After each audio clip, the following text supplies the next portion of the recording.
Hey, how you doing? I'm Trey Moss. I'm going to be talking about my school, Avondale Academy. So we are an alternative school here in Topeka, Kansas. Um, Topeka is about 78% Caucasian, 12% African American, and about 9% Latino Hispanic.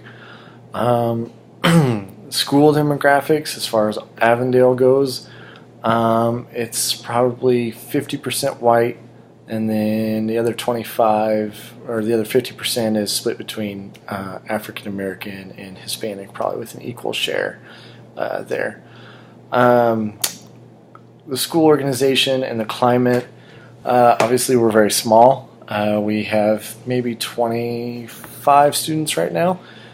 We expect that number to grow throughout the year as we get more students coming into our facility, but we like to keep it small. Last year we were capped around 40 or so, and that's really, it gives us the tools we need to be able to help these kids. They need more one-on-one, teacher to student ratios.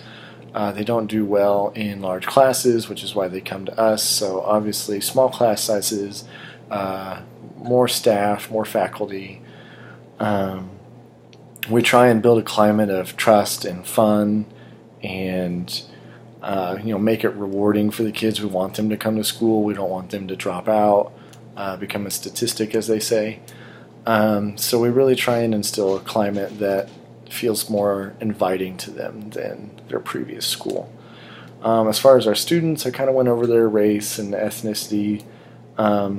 Most of them are Christian Catholic. If you That's part of demographics a lot of the time.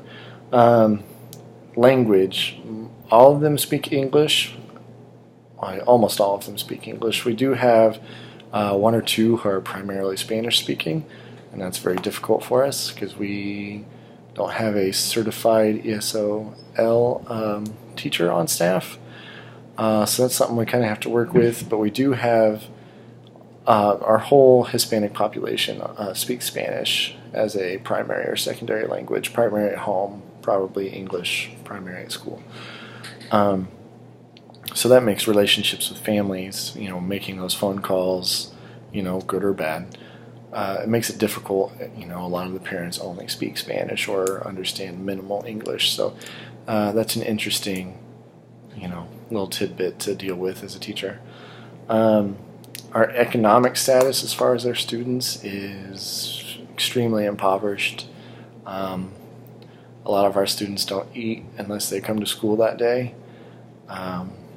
We have a lot of students who maybe only have 2 or 3 pairs of clothes, or students who aren't able to wash their clothes, students who live in living conditions that most people don't think of when they think of a first world country like the U.S. So very impoverished, hungry. A lot of them live unsanitary. So it's sad, but we try and do the best we can. We have installed a washer dryer. We obviously hand out free lunches. Try and send kids home with harvester's bags. So everything we can to make their life a little bit more comfortable. As for the gender of our students, they are predominantly male. Out of the 25 or so that I mentioned earlier, we have 5 females. So 20 male, 5 females. So as you can see, we obviously get a lot more males than we do females, and I'll talk more about that later. Age, we take in anybody from 6th grade to 12th grade. But our primary students that we seem to get the most of are in that 9th grade to 12th grade range, those high schoolers that are having trouble, staying in school. As far as their scores between reading, math, science, social studies, I don't know if they're better at science or social studies, or people just don't seem to ask about it as much. Their reading and math are very low. That's not something most of them enjoy, partially because they're not very good at it. Nobody's really sat down and given them that one-on-one time with those subjects. So, obviously if reading is difficult, that makes science and social studies difficult as well. um, as for educational placement, all of them are in general education right now. We have a few that need some special, requirements. Um, Learning accommodations, we have quiet rooms, we have extra time to complete assignments, we have desks that you can stand at for the kids who have too much energy or can't seem to sit down for prolonged periods of time. So we have quite a few things that we can do with our students to try and help them feel more comfortable at school and try and help them stay on task more, maybe not get in trouble as often. Testing accommodations are pretty much the same thing. They're welcome to have a room to themselves, a room that's quiet. They can have the test read to them. So we have a few things that we try and do for our students to help them succeed in the academic side of things. Just a little bit more.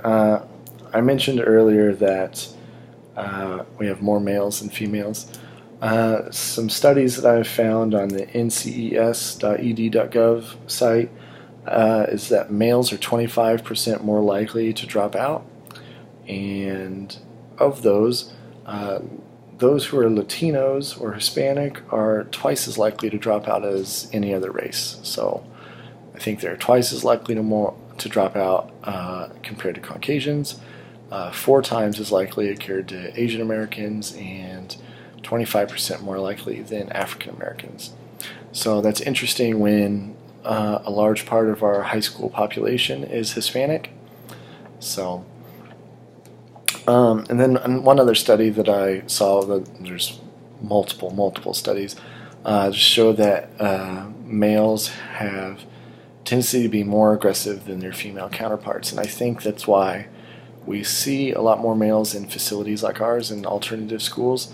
They get in trouble at school because they cannot, handle certain situations and turn to aggression. And primary schools, or their home schools we call them, just can't handle it. They can't have a kid whose primary way of solving problems at school is to punch someone. So those are just kind of a couple tidbits that I've been reflecting on as to why we have the population of students that we do. I think it's important to know your population and know why you have that population, and it helps you, kind of see what you're looking for and pick out cues. It helps kind of smooth the creases, and you understand why these kids are coming to you.